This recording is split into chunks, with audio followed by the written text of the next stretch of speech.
All right, so we just pulled up. We got 52 acres of Wapello County, Iowa. Really close to Ottumwa. Low traffic road. It's got utilities present if you want to build a cabin. 14 acres of alfalfa, as you can see behind us. They just cut it here in the last couple of days, so everything's real clean, real pretty looking. The timber is super thick. We've got some trails mulched through here to give a little bit of access, but this whole farm is really about this one spot back here that we're going to show you. It's a crazy pinch, and the field's got just enough roll in it here to where you can't see it. It's close to the road, but you can't see it. So again, quick in and out, no intrusion. I shot a turkey here last year. The place is loaded with turkeys. Got a couple of really good bucks on camera late in the winter last year. But like I said, 52 acres, super desirable size. Could handle a couple people. Got good access and potential home site.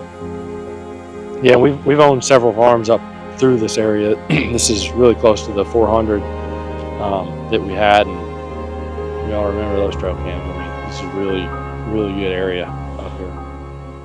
We'll take it for a little ride here, just ride around the alfalfa and point out some of these little coves and some of these ideas we could do here with some of these. And this part of southern Iowa, like these two towns are very close to each other, Bloomfield and Ottumwa, and they're bigger towns. You know, they got kind of all the amenities and stuff. So that's a huge plus to this part of Iowa. This is the easiest farm in the world to set up and shoot a big deer. I mean, it's got the greatest gap of all times, and you just got to get them to come through here, which would mean, you know, eventually this farmer's been intact here with the alfalfa. It comes out. The alfalfa, you know, it's already here, and I mean, alfalfa is the best. It's just the best green because it's food all year long. And the big thing with alfalfa, though, is it's best to use alfalfa over clover when you have a farm. It's big enough that a farmer can bale it and take care of it. So I'd take in this gap here somewhere and leave the back in alfalfa, and then from here out, I'd do corn.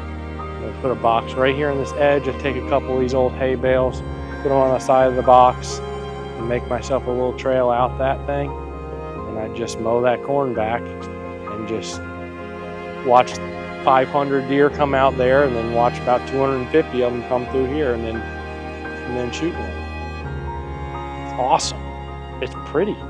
It's got 14 acres of alfalfa, which, like Bobby said, you could split that. Yeah. Do half alfalfa and half grain. Now you have both on a small acreage piece.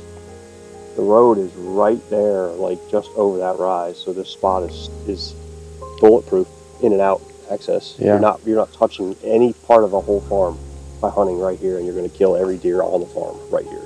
Yeah. It'd be an awesome.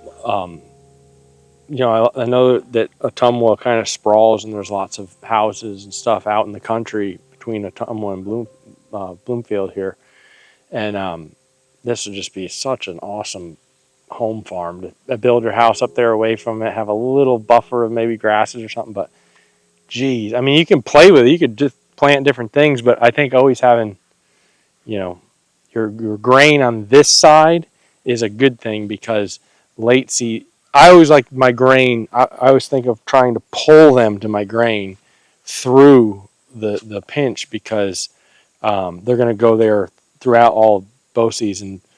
They would do it opposite if the alfalfa was out there, but late in the year they might hang up back there. So I always want to drag them through into the crop, but it just, you could even do like a little section in this here, you know, something else, just another candy. But a lot of things you could do, but it's doesn't take a rocket scientist to figure out that this is the spot. This is the spot.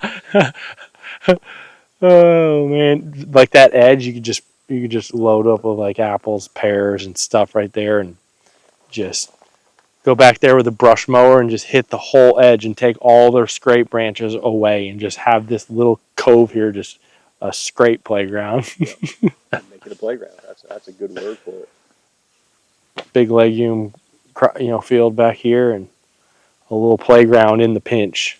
Water hole, tree koi, scrape branches, all the throw it all at them.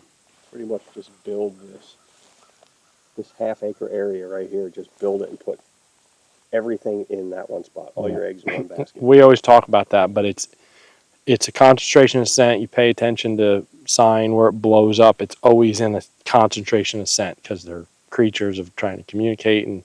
And the thing about it is, the more scent you start adding all these other reasons for them to be there, and the more deer come, the more scents there, the bigger the scrapes get, the more they want to go there in daylight. It's just like it starts compounding. It's like a snowball. It gets really powerful. So I wish that all farms had a spot like this.